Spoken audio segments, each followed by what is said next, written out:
noite. Estamos chegando ao final, né? Eu já estou com saudade, né? Gostaria de continuar, como se diz, tenho sido muito abençoado em estar com os irmãos, né? Então quero, antes de iniciar, agradecer a Deus pela oportunidade de ter estado com vocês, agradecer a Deus pelo convite que o pastor Cleiton fez, tá? E a confiança, né? Confiança de entregar os alunos, tá? Para que pudessem ser instruídos por mim nesses dias, né?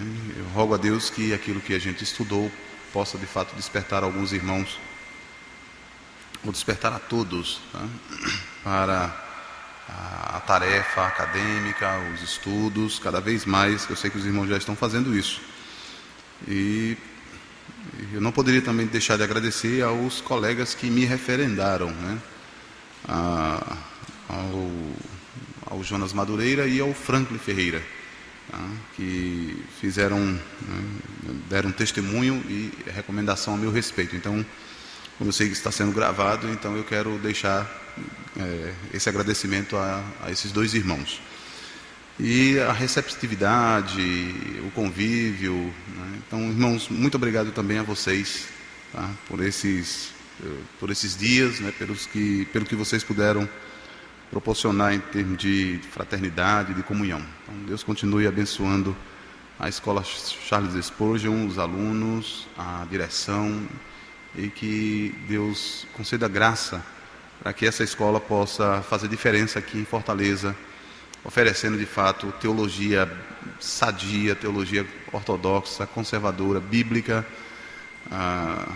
e alcançar muitos outros alunos para a glória de Deus, em instrução da sua igreja. Meus irmãos, eu quero ler com os irmãos capítulo 2 da carta de Paulo aos Colossenses, a partir do verso 1. Claro que alguns versos serão, eu destacarei, mas ouçam. Porque quero que saibais quão grande combate tenho por vós e pelos que estão em Laodiceia, e por quantos não viram o meu rosto fisicamente, para que os seus corações sejam consolados e estejam unidos em amor e enriquecidos da plenitude da inteligência para conhecimento do mistério de Deus e Pai e de Cristo, em quem estão escondidos todos os tesouros da sabedoria e do conhecimento. E digo isto para que ninguém vos engane com palavras persuasivas, porque, ainda que esteja ausente quanto ao corpo, contudo em espírito estou convosco, regozijando-me e vendo a vossa ordem e a firmeza da vossa fé em Cristo. Como, pois, recebeste o Senhor Jesus Cristo, assim também andai nele, arraigados e edificados nele, e confirmados na fé, assim como fostes ensinados nela, abundando em ação de graças, tendo cuidado para que ninguém vos faça presa sua por meios de filosofias e vãs sutilezas, segundo a tradição dos homens, segundo os rudimentos do mundo, e não segundo Cristo. Porque nele, em Cristo, habita corporalmente toda a plenitude da divindade. Somente até aqui, eu quero destacar o verso 3. Em Cristo estão escondidos todos os tesouros da sabedoria e do conhecimento. E ter como destaque versos 8 e 9. Tende cuidado para que ninguém vos faça presa sua, por meio de filosofias e vãs sutilezas, segundo a tradição dos homens. Então, para o apóstolo Paulo existe uma filosofia que é vã, sutil e segundo a tradição dos homens. E existe uma outra filosofia que ele diz que é segundo Cristo. Em Cristo habita corporalmente toda a plenitude da divindade. Irmãos, ao ler esse texto, o o assunto que nós iremos abordar hoje tem a ver com um dos teólogos que nós iremos examinar segundo esses objetivos. Apresentar um panorama do pensamento do Dr. Cornelius Van Til, examinar sua teologia e filosofia como respostas aos desafios da teologia liberal em suas mais variadas vertentes, e destacar que uma epistemologia verdadeiramente cristã é necessária como princípio de unificação entre o conhecimento religioso e a formulação de uma cosmovisão solidamente bíblica. É claro que, normalmente, quando se fala em teologia do século XX, ou em teologia contemporânea, está pensando naqueles que se afastaram da ortodoxia. Então alguém pode achar estranho, como é que vai tratar de Cornelius Van Til? Irmãos, a razão de ter escolhido esse personagem, né, esse teólogo, é pelas suas contribuições no campo da teologia e no campo da filosofia cristã ou da apologética. Mas não somente isso. É minha impressão, a minha concepção ou minha convicção. O Dr. Cornelius Van Til estava no mesmo ambiente da teologia liberal. Não é que ele estava no movimento liberal, mas ele vivenciou.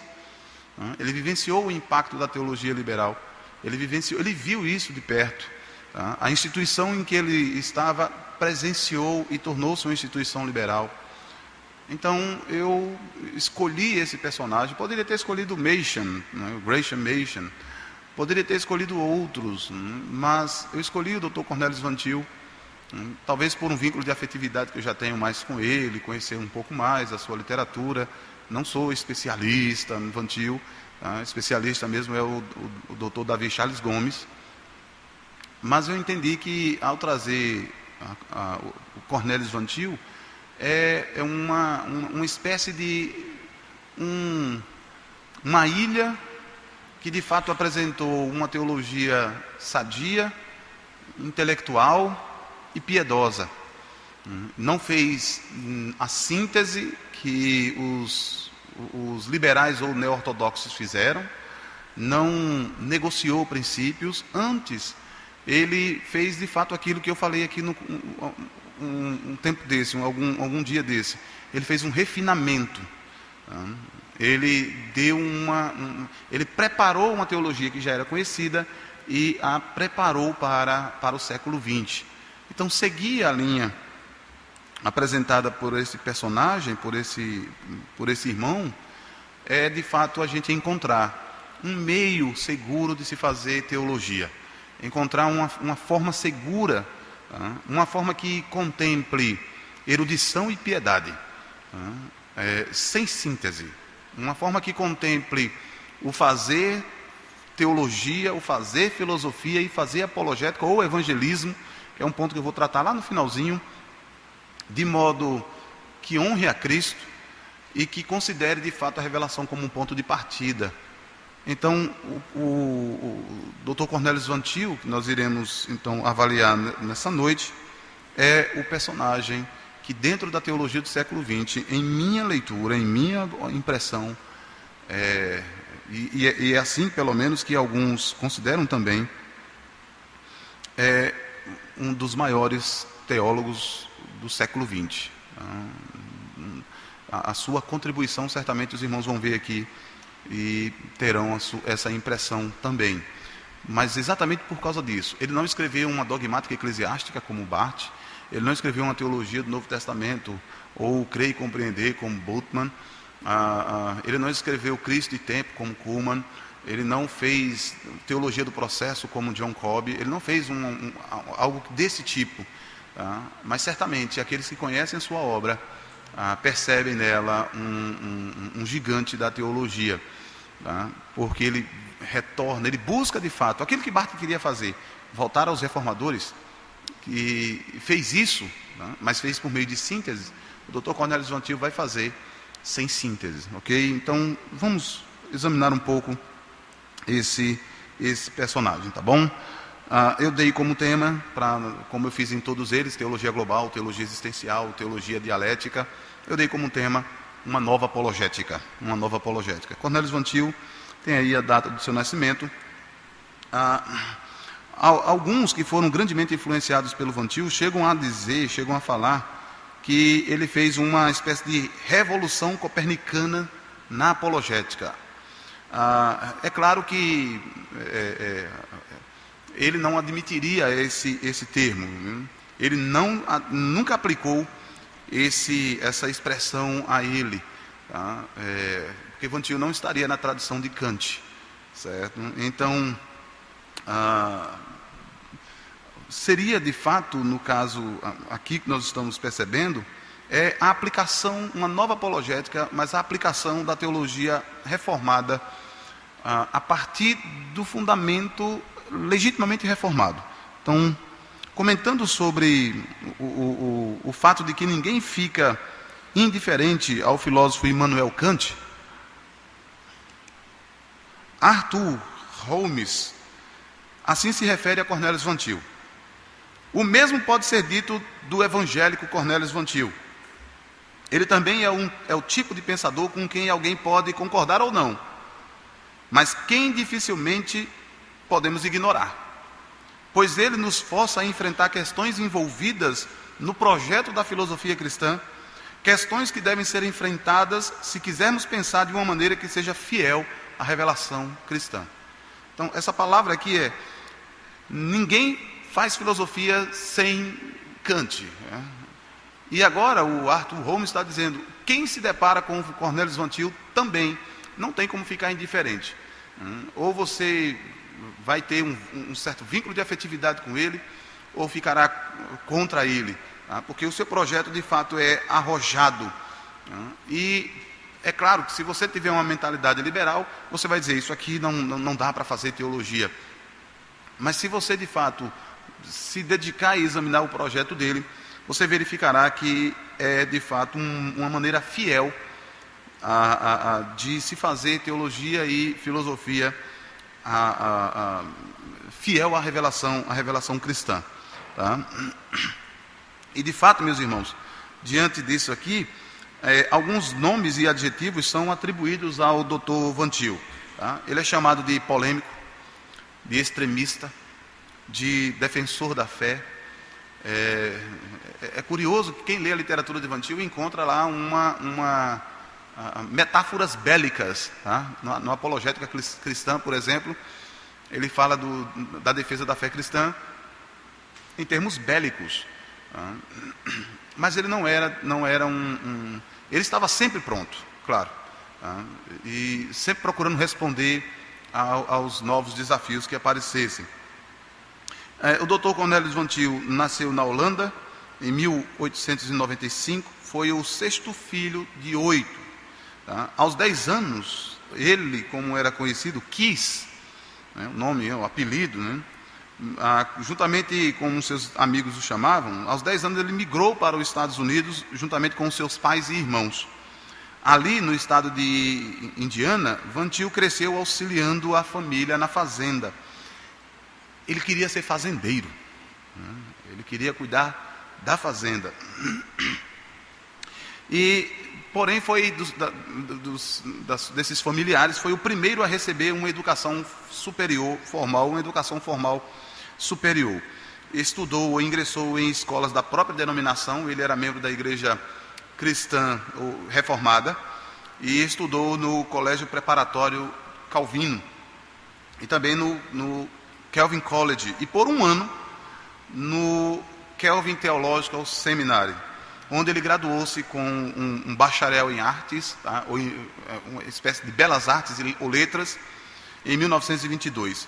Por aquele tempo, Van Til já estava familiar, veja, ele estava indo para o seminário, mas naquele tempo ele já estava familiar com as obras do Kuyper e do Herman Bavinck, tendo também adquirido conhecimento de hebraico, grego e latim. Após um ano no seminário, Van Til foi transferido para o Seminário Teológico de Princeton, quando ainda era uma instituição ortodoxa. Então ele chegou lá, em Princeton, ainda estava sem o impacto do liberalismo. E havia um respeito mútuo entre a instituição de Princeton com Calvin, tá? Uma da presbiteriana, dos Estados Unidos, e outra da igreja reformada holandesa. No Seminário Teológico de Princeton, ele obteve sua educação teológica e ali ele conquistou o seu mestrado em teologia, isso em 1925. Na ocasião, ele publicou uma tese, a dissertação, cujo nome era Epistemologia Reformada. Tá? Essa obra publicada hoje com o nome Um Panorama da Epistemologia Cristã. Enquanto ele se encontrava naquele seminário em Princeton, Van Til também ao mesmo tempo, foi para a Universidade de Princeton. Tá? E lá ele estudou filosofia, ali completou seu doutorado em 1927, com uma tese Deus e Absoluto, tá? Fazendo uma comparação entre a visão de Deus na teologia reformada com o absoluto da filosofia idealista, de onde Van Til teria a sua formação filosófica. Lá ele diz assim, no começo dessa tese, na página 4 ele diz assim: não procuramos provar o teísmo cristão, mas apenas tentar mostrar que nós não podemos encontrar significado na nossa experiência humana, a menos que haja um Deus autossuficiente. Já dá para perceber aqui, o seu discurso é completamente diferente dos demais. Onde encontra-se o significado da experiência humana? Bom, as influências sobre Dr. Van Til são ditas por ele mesmo no livro Teoria Cristã do Conhecimento. Diz ele lá nesse livro, publicado em 1969, o escritor está grandemente em débito com os grandes exegetas reformados das Escrituras. Nos dias atuais, muitos excelentes comentários escritos por eruditos reformados têm aparecido. Ele também, o escritor, é grandemente devedor aos grandes dogmáticos reformados dos dias atuais, tais como Charles Hodge, Thornwell, Dabney, Shedd, Kuyper e especialmente Bavinck.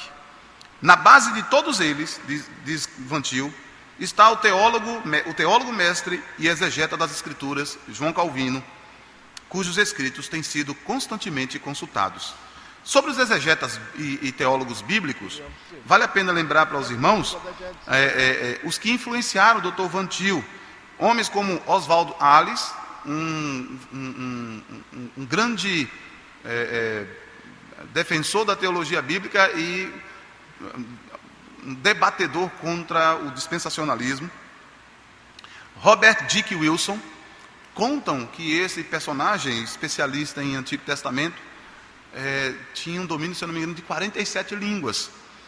E o mais influente e respeitado erudito holandês, o Gerhard Voss, conhecido já entre nós por meio do seu livro Teologia Bíblica do AT e NT. Tá? No campo filosófico, Van Til estudou sob a orientação do filósofo calvinista do Calvin Seminary, Henry Gellerman. Há um designativo dado por um incrédulo naquela época, o Paul Weiss. A gente falou dele aqui um tempo desse. Esse não cristão dizia de Gellerman ser ele o melhor professor de filosofia dos Estados Unidos. Ele orientou o Dr. Van Til. Depois, em Princeton, na universidade, recebeu a orientação do idealismo de Archibald Allen Bowman. Nesse ponto, vale ressaltar que Van Til se apropriou da filosofia idealista. A gente tem que lembrar, irmãos, que como a gente está percebendo aqui, é que os homens, esses personagens que nós estudamos, são frutos da sua época. Agora, com um diferencial, Van Til se apropriou da filosofia idealista, mas ele não se apropriou sem uma crítica. Ele não se apropriou sem examinar o conteúdo, sem perceber o que é que estava por trás, porque ele precisava de alguma coisa que orientasse isso. Então, você, quando lê Van Til, você encontra vocabulário, né, do idealismo. Concreto universal, é um vocabulário idealista. Um e muitos, sistema absoluto, conceito limitador, implicação e inferência linear, fato bruto. Van Til rejeitou todo o conteúdo substantivo desses termos. Ou seja, Van Til tinha uma história. Tá? Ele dizia que os liberais faziam assim, pegavam os termos cristãos e esvaziava de seu significado. Então aqui ele fez a mesma coisa, só que pegou o termo que gera um impacto nele, estudando idealismo, e reformulou esses termos. Tá? Por isso que eu falei no começo. Dr. Cornelius Van Til foi por 43 anos professor de apologética no Seminário Teológico de Westminster, na Filadélfia. Serviu como pastor na Igreja Cristã Reformada em Spring Lake, Michigan, e foi professor de apologética no Seminário Teológico de Princeton. Agora, ele esteve fortemente inclinado a permanecer no pastorado. Isso é o que mais me chama a atenção, irmãos, nele. O que mais me impressiona quando eu leio esse irmão. Porque antes de pensar em ser um acadêmico, um intelectual que pudesse impactar o mundo, ele era um pastor. Semelhante a Barth, semelhante, pastor como Schleiermacher, era pastor. Eu quero que vocês percebam que há uma certa similaridade em termos de aprendizado, de estudo, de impacto das filosofias da época e do envolvimento com o ministério. Ele esteve fortemente inclinado a permanecer no pastorado, porque ele não queria, quando ele foi convidado para Princeton, e ensinando lá 1 ano, ele não queria cooperar com a reorganização do seminário autorizado e recomendado pela Assembleia Geral da Igreja Presbiteriana dos Estados Unidos da América. O que estava acontecendo? Van Til acreditava que esse processo de reorganização do seminário de Princeton conduziria o seminário a expulsar ou afastar-se, não somente expurgar, como usam seus biógrafos, não somente purgar do seminário os conservadores, mas também afastar o seminário da posição histórica do calvinismo ortodoxo e aproximar o seminário mais do ponto de vista liberal da igreja. Esse ponto de vista liberal da igreja era encontrado num documento assinado por 1.300 ministros em 1924. O documento A Afirmação de Auburn. Ali naquele documento, dava o panorama sobre o ponto de vista da igreja. Declarava nesse documento que as doutrinas como inspiração bíblica, nascimento virginal, morte substitutiva de Cristo, o nascimento virginal de Cristo, a ressurreição corporal e a sua segunda vinda literal, eram teorias humanamente formuladas, mas não eram exigidas para os candidatos ao ministério.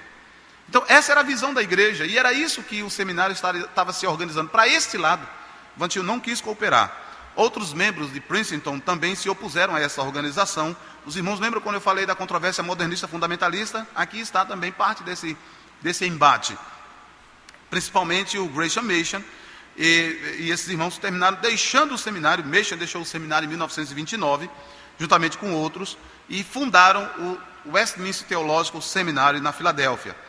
Esse seminário, sim, passou a representar a teologia reformada, servia a igreja presbiteriana, mas sem o controle da igreja. Ou seja, quem quisesse estudar teologia conservadora dentro da igreja, sendo membro da igreja, poderia ir para lá. E embora relutante em deixar o pastorado, Van Til teve que se juntar ao novo seminário. E ali ele passou a ensinar apologética e teologia sistemática até a sua aposentadoria em 1972.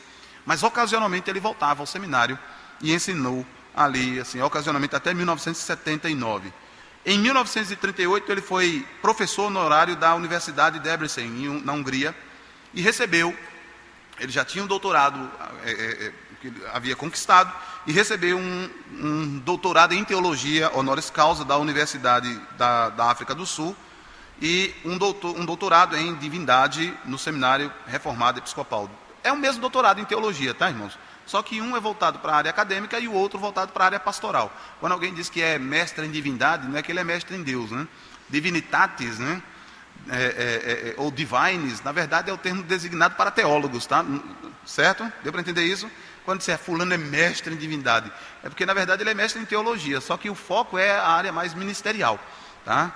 Então, né? Quando alguém diz assim, os divines de Westminster, não eram os divinos de Westminster, eram os teólogos de Westminster, tá ok?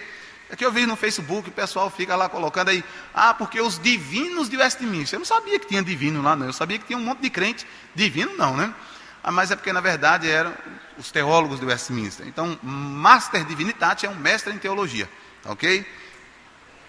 Aqui eu tenho uma imagem do Dr. Cornelius Van Til com Machen, com Oswaldo Alice, John Murray e outros em volta dele ali, tá? Ele está lá no cantinho, aqui, e o Machen aqui no meio, tá ok? Então, antigo, né? Bom, a produção literária do Dr. Van Til inclui cerca de 30 livros e muitos sílabos, né? Espécie de apostilas que eram utilizadas para a aula. Mais de 220 artigos, brochuras e resenhas. Suas obras, como a gente vai perceber mais adiante, de maior destaque, aqui tem a coleção de material dele, tá? E esse CD, que é publicado pela Logos, tá?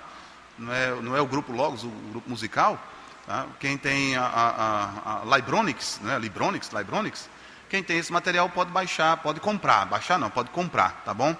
Nesse CD consta todas as obras publicadas e não publicadas, certo? Agora tem um site, eu não me lembro bem o nome, mas também que tem todas as obras dele. Não estão no formato para ser citado e tal, mas estão lá disponíveis, tá ok? Então, essa contribuição dele, veja, não é escrever 30 livros, né? O cara escreveu 14 volumes, fora outros, então... agora, as principais obras do Dr. Van Til, as de mais destaque, são aí registradas por mim. Tá? The Defense of Faith, em 1955. Irmãos, esse livro, esse citado aqui, cadê? Aqui.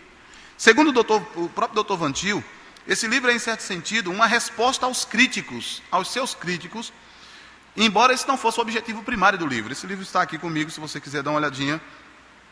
O objetivo principal desse livro é estabelecer, em linhas gerais, um método de defender cristianismo que seja um método consistente com a própria natureza do cristianismo. Já dá para você entender, então, o que é que ele está fazendo. Eu estou fazendo teologia, eu estou fazendo filosofia, a partir da própria natureza do cristianismo. Tá? Eu vou mais adiante citar um texto dele sobre quem ele pensa acerca de Cristo da Escritura, vocês vão entender isso melhor. Outra obra dele, uma introdução à teologia sistemática, é a obra que tem uma intenção apologética. Ela é um livro de teologia sistemática, mas tem uma intenção apologética, porque, segundo o Dr. Van Til, uma teologia reformada precisa ser complementada por um método apologético reformado. É como se ele dissesse assim, uma teologia bíblica reformada, ou uma teologia reformada, necessariamente implica uma apologética reformada. Então, como o Dr. Van Til entendia, a gente vai chegar lá, mas como ele entendia que o sistema cristão encontra-se numa sistematização teológica, e especialmente na fé reformada, então é esse sistema que tem que ser conhecido para a defesa da fé. Um outro trabalho dele, a Teoria Cristã do Conhecimento, é uma expansão e suplemento daquele primeiro volume, lá em cima.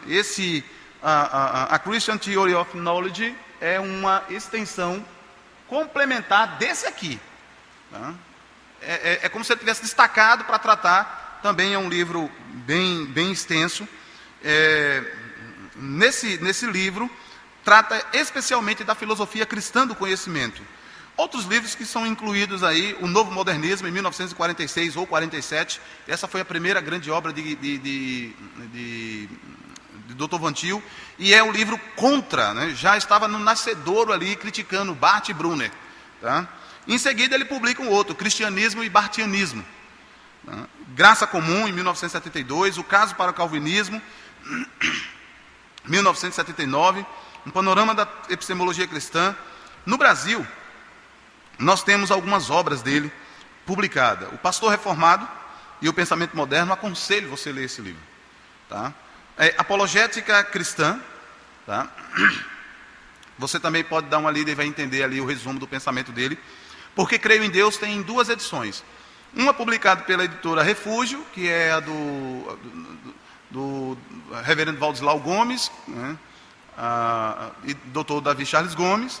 Tá? Esse da Refúgio, eles publicaram e disponibilizaram na internet. Você pode achar na internet. 56 páginas, fácil de ser lido. Tá? E o outro, publicado pela Monergismo, editora Monergismo, do Felipe Sabino, que vocês devem saber quem é. Tá? A diferença dessas 2 edições é a seguinte: na da Monergismo, as notas de rodapés, né, foram inseridas pelos editores do livro, né, o Sabino, inseridas com textos do Greg Bunsen, que é um intérprete de Van Til. Então eles inseriram essas notas, então ajuda a esclarecer certos conceitos de Van Til. E alguns apêndices, tá ok? Então vale a pena também a aquisição. No Brasil, então, nós temos 4 obras de Van Til, sem contar artigos que vocês encontram no site monergismo.net.br, que é o site antigo. Se você for no monergismo.com, é o novo, então você não vai encontrar muita coisa lá, tá bom? Agora, há uma queixa acerca da leitura de Van Til. Quem começa lendo se preocupa, porque diz que é ruim de ler, é difícil de ler Van Til. Normalmente eu ouço essa crítica.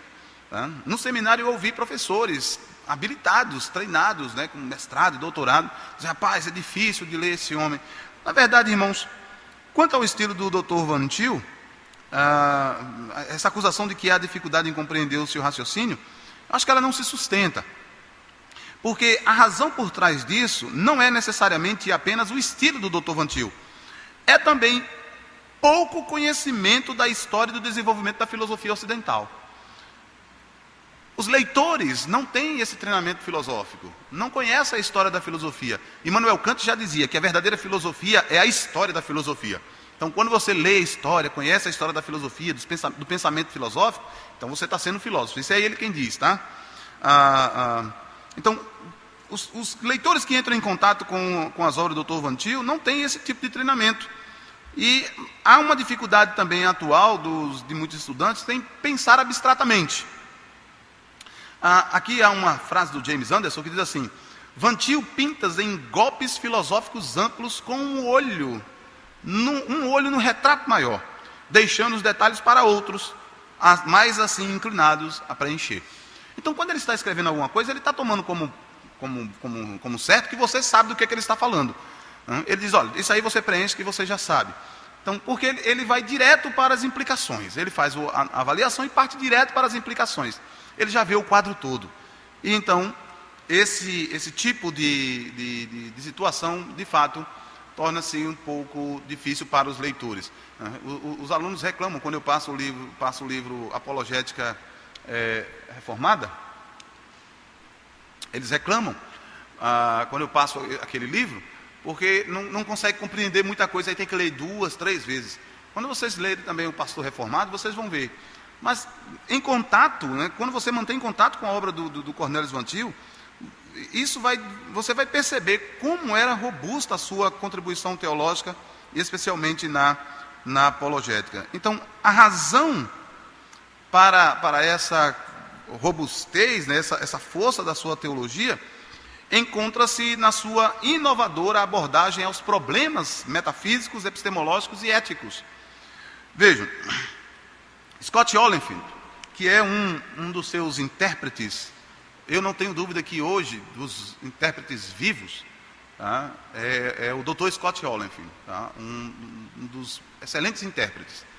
Ele está refinando o pensamento do Dr. Van Til, mas ele pode ser considerado, sim, um excelente intérprete. Ele descreve assim a influência de Cornelius Van Til na apologética, na teologia.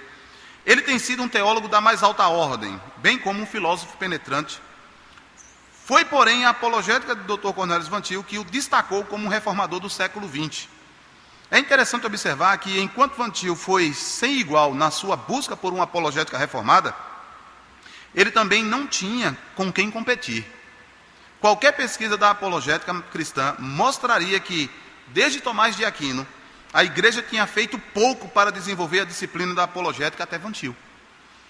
Então, esse é um caso interessante, porque a tradição apologética, antes de Van Til, se resumia pelo menos a 3 áreas.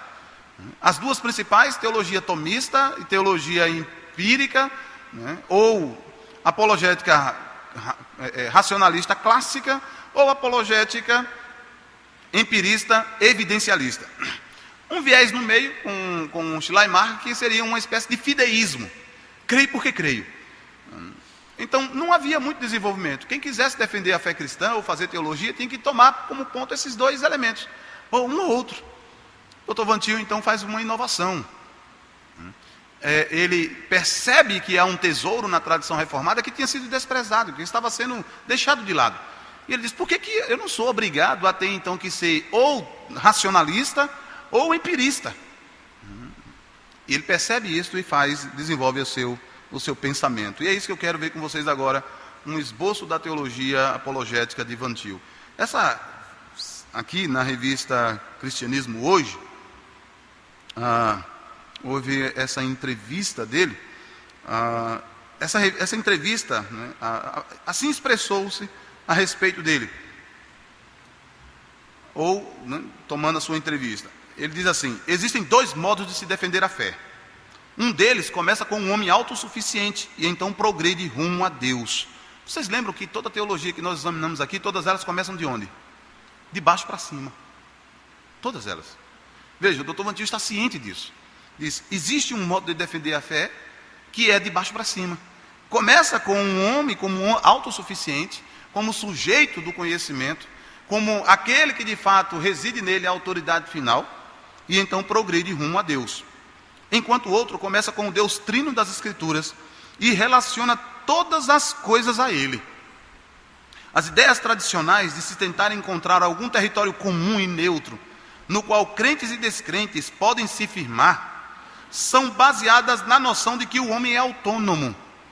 A ideia de que você pode fazer alguma coisa, teologicamente, ou teologia ou filosofia ou apologética, de modo a encontrar um terreno comum com essas sínteses, é a tentativa de que você já abriu mão da fé cristã, como se o homem fosse autônomo.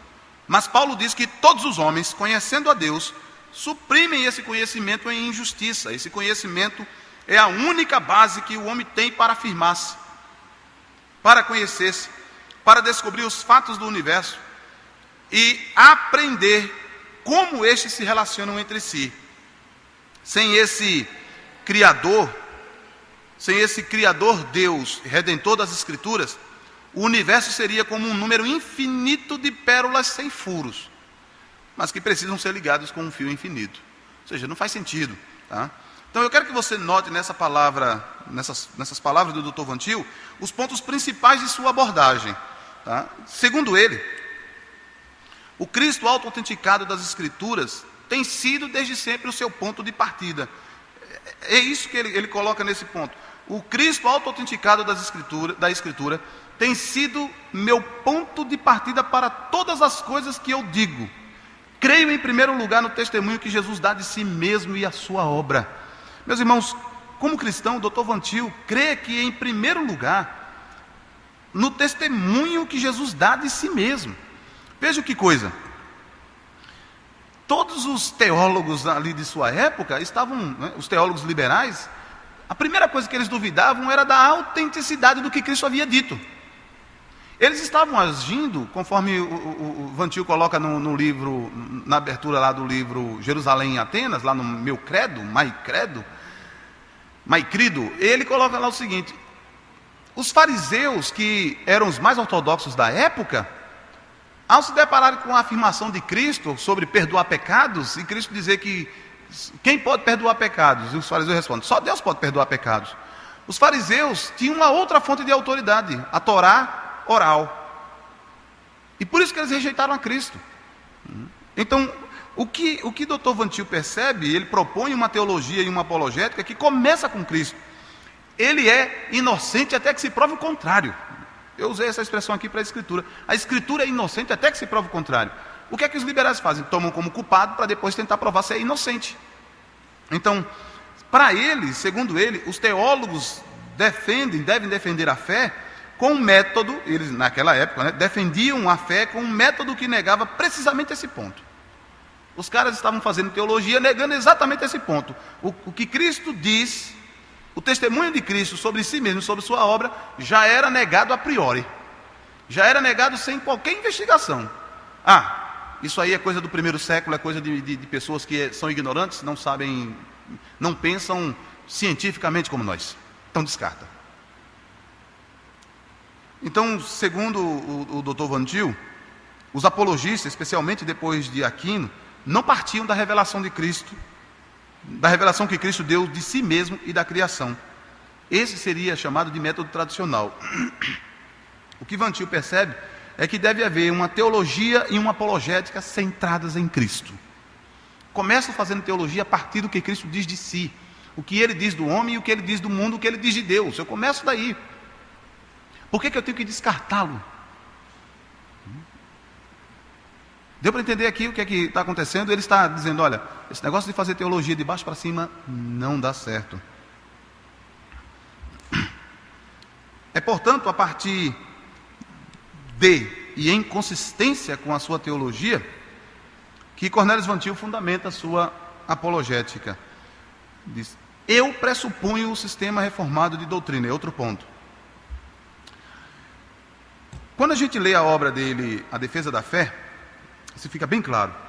Van Til, antes de discutir qualquer coisa, chamado ponto de contato, o método e a questão da autoridade final na apologética, ele apresenta a estrutura de seu pensamento, no âmbito da metafísica, filosofia cristã da realidade, da epistemologia, filosofia cristã do conhecimento, e ética, filosofia cristã do comportamento. Antes dele fazer qualquer coisa, antes dele discutir qualquer outro assunto, ele apresenta então o que é que ele crê sobre Deus, sobre o conhecimento de Deus, sobre a sua natureza, sobre o homem, sobre a realidade. Ele discute esses pontos, sobre a ética. Então, no resumo que vocês encontram no livro Apologética Cristã, está exatamente assim. Nesse livro A Defesa da Fé, ele coloca lá assim, a estrutura do meu pensamento. E quando você examina ali, para ele, o apologista cristão, especialmente o reformado, não trataria com a defesa da fé, primeiramente, numa instância filosófica. Porque seria apelar à razão autônoma e à experiência humana, para depois voltar-se para a Escritura. O que é que os teólogos faziam? Primeiramente, tomavam parte da filosofia, e depois traziam para a Escritura. O Antigo está fazendo um caminho inverso. Então ele diz assim, eu penso, numa carta que ele escreveu a Francis Schaeffer, em 1969, eu penso que nós concordamos que o evangelho bíblico da soberana e salvadora graça, o qual o homem moderno necessita e é mais bem reproduzido nas confissões reformadas. Quando a confissão de fé do Westminster fala de Deus como único e todo suficiente e como a única fonte do ser, ela está falando do Deus triuno, Pai, Filho e Espírito Santo, do qual a Escritura fala. Este é o Deus triuno da Escritura que existe. É o Deus que criou o mundo e que é, portanto, manifesto no mundo. As obras da criação e da providência são obras deste Deus. Aquele que não reconhece a presença e toda a controladora atividade deste Deus na natureza e na história, consequentemente, em um sentido básico, interpreta mal todos os fatos com os quais lida de alguma maneira. Isso é espetacular. O cara está dizendo assim, olha, eu sou da tradição reformada, eu não abro mão disso não. Eu não vou deixar de lado aquilo que a Escritura me diz sobre Deus para que eu possa repensar a minha questão. Olha, está na hora de você repensar um pouquinho mais sobre Deus, esse negócio de um Deus que governa todas as coisas. Não, veja só, a gente precisa preservar a liberdade do homem. A gente viu isso no teísmo aberto. Não. Vem de lá para cá. Isso não quer dizer que Dr. Van Til não favorecesse nenhum envolvimento ou discussão filosófica com um descrente. Mas ele está dizendo que nessas ocasiões, isso envolve a Escritura. Antes de defender-se o cristianismo, antes de pensar em defender o cristianismo com a filosofia, defende o cristianismo com a própria Escritura. Então, quer envolver-se num debate acadêmico, filosófico? Tome os princípios da Escritura. Entendo aqui, só um parêntese. Ele não está falando de bibliolatria, né? Como é que eu faço? Então eu tenho um versículo. Ele percebe o sistema na Escritura, o princípio que tem na Escritura. Ela expõe uma teoria da realidade. Ela tem uma metafísica, a gente vai ver mais adiante esse tipo de metafísica. Ela tem uma teoria do conhecimento, ela tem uma teoria do comportamento. Então ela tem os elementos que compõem as filosofias. As filosofias discutem metafísica, epistemologia e ética. A Escritura tem isso também. Então compete ao teólogo formular a partir da Escritura esse elemento, ou esses elementos, e assim compor uma filosofia legitimamente cristã. Então, Van Til dizia que deve-se defender o cristianismo, pensar nele como uma unidade, como um sistema de verdade contido na Escritura e que nós devemos apresentar ao mundo. E as várias disciplinas teológicas contribuem para a exposição desse sistema. Isso é curioso, porque a tentativa que nós temos é de segmentar a disciplina sistemática, a teologia sistemática. Mas o Dr. Ventil está dizendo, as disciplinas da sistemática estão relacionadas, elas não podem ser separadas. Porque se elas expressam o que está contido na Escritura, então a teontologia tem tudo a ver com a eclesiologia. A cristologia tem tudo a ver com a pneumatologia. Não são coisas separadas. Eu devo ver o cristianismo reformado, como uma unidade, como um sistema de verdade, e é esse sistema que eu apresento ao mundo. Eu não negocio uma parte da teologia, é isso que ele está dizendo. Se a Escritura me mostrou uma teoria do conhecimento que implica em revelação, eu não negocio isto. Se ela me mostrou a teoria do comportamento, eu não negocio isto. Agora, o que Van Til está dizendo é que a Escritura fornece o sistema de verdade para a teologia e para a filosofia. É dela que nós extraímos esses princípios. Ele diz assim, que é o sistema de verdade como contido na Escritura que devemos apresentar ao mundo, e as várias disciplinas teológicas contribuem para a exposição deste sistema. A Escritura nos dá uma filosofia de história e nos dá uma história. Então, se você começar a avaliar direitinho, pensar bem, ninguém tinha pensado nisso até aquele instante, parece. E nós tivemos grandes apologistas. Nós tivemos a controvérsia modernista fundamentalista, lá estavam grandes apologistas. Esse esboço do pensamento apologético do Dr. Van Til é resumido na Declaração Geral de Suas Crenças, intitulado Meu Credo. Ali, depois que o Dr. Van Til apresenta a revelação do Cristo autentificado das Escrituras, ele fala sobre a carta que Cristo lhe escreveu, aí ele vai discorrer sobre o seu método. Ele diz lá que uma teologia e uma filosofia devem começar com a revelação. Ele diz assim: o fato fundamental e determinante é o fato da existência de Deus. Esta é também a sua conclusão final, mas também deve ser seu ponto de partida. Comecei com Deus. Deus não é a conclusão, ele é o ponto de partida da minha argumentação, tá? Então, ele diz: eu nunca encontrei Cristo fisicamente. Não importa. Ele escreveu-me uma carta. Não ele pessoalmente. Ele escolheu auxiliadores. Pelo seu Espírito, o Espírito da verdade. Foi isso que Cristo disse do Espírito Santo, não foi? Chamou o Espírito de quê?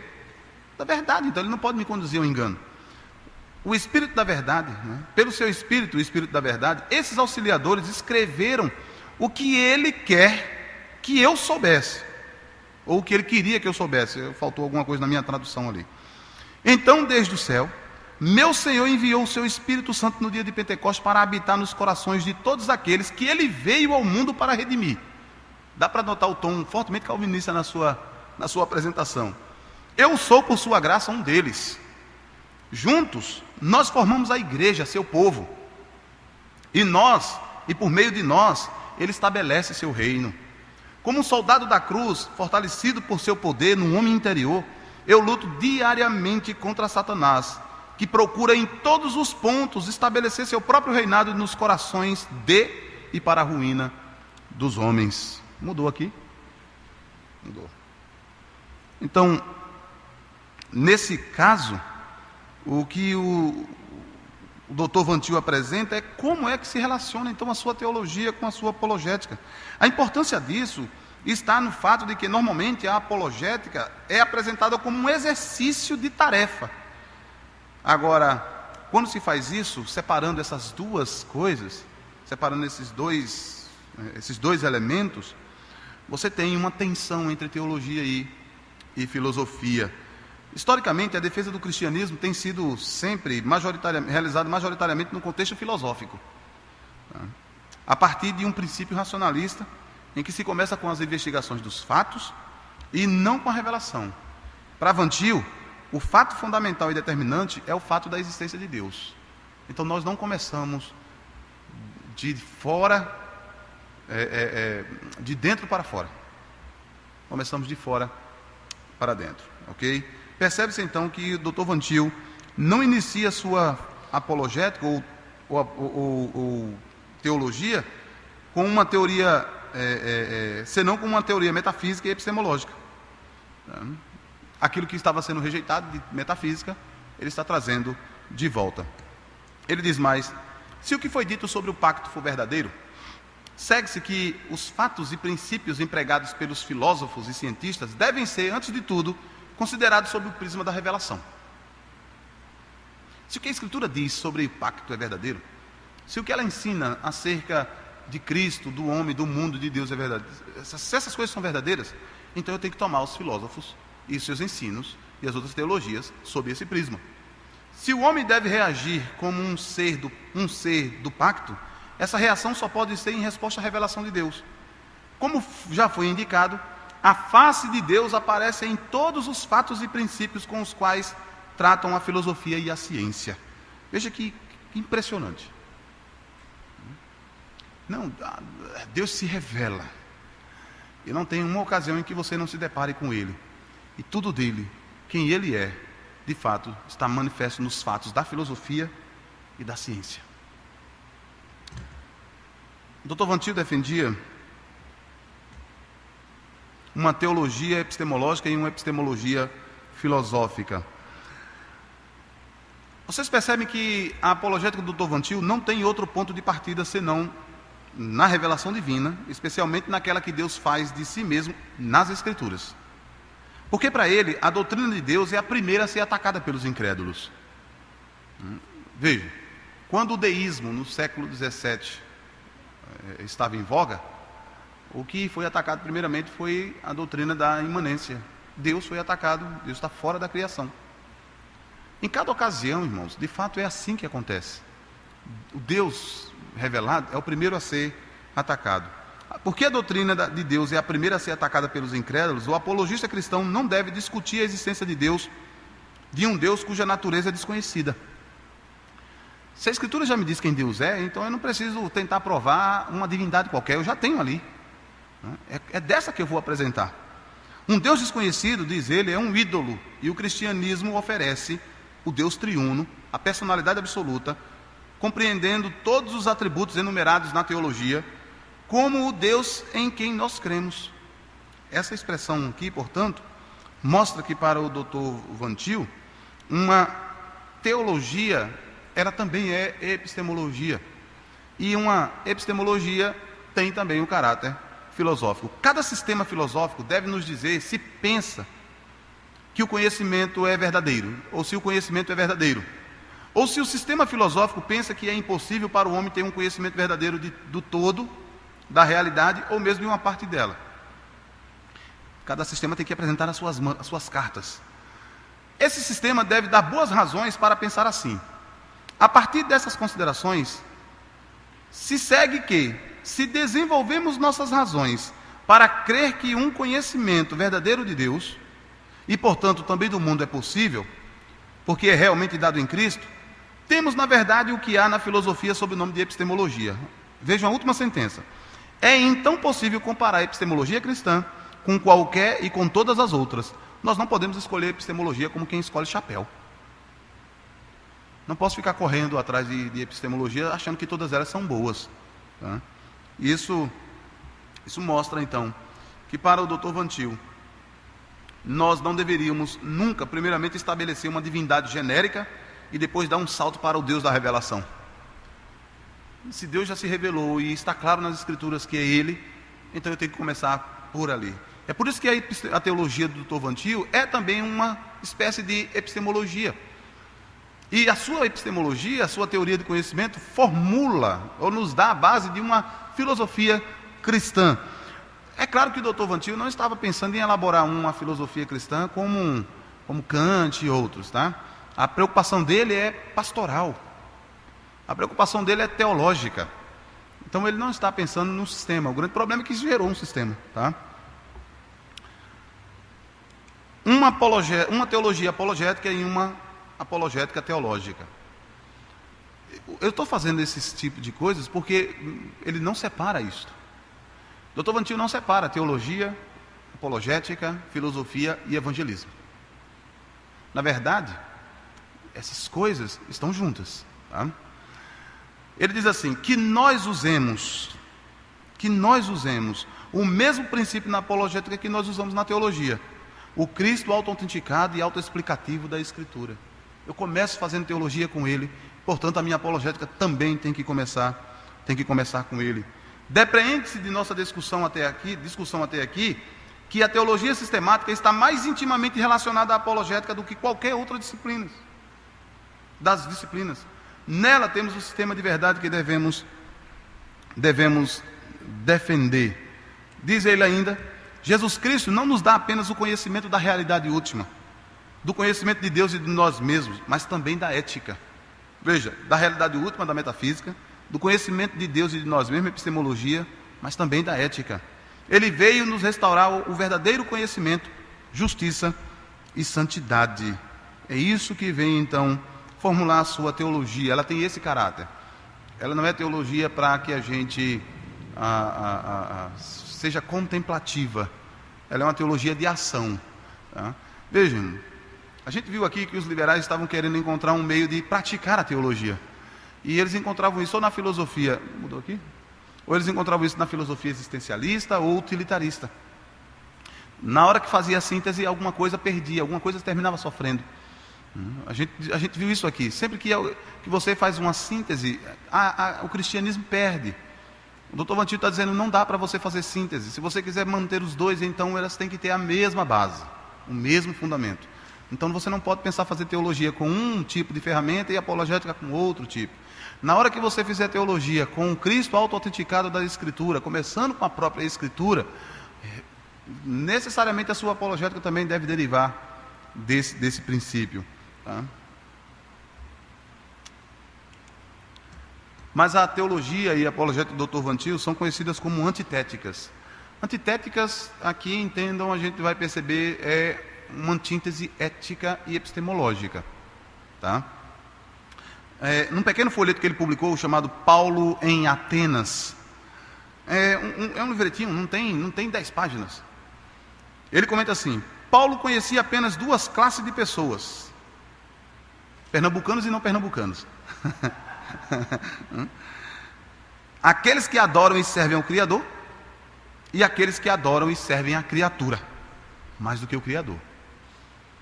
Irmão, se a doutrina do pacto, como revelado na Escritura, é verdadeira e por ser revelação pense aqui um pouco. Só tem dois tipos de homens no mundo: cumpridores do pacto e violadores do pacto. Não é bom e mal. Não é que haja os homens do mundo é dividido em bons e maus. Não. Em Cristo os homens são divididos como? Justificados e não justificados, regenerados e não regenerados.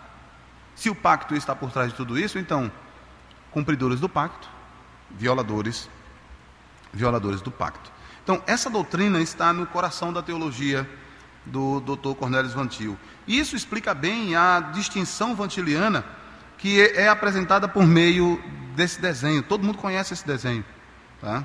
Dos dois círculos, tá? Ligados por uma linha paralela na vertical que Vantil desenhou num quadro negro. Essa linha aqui, tá?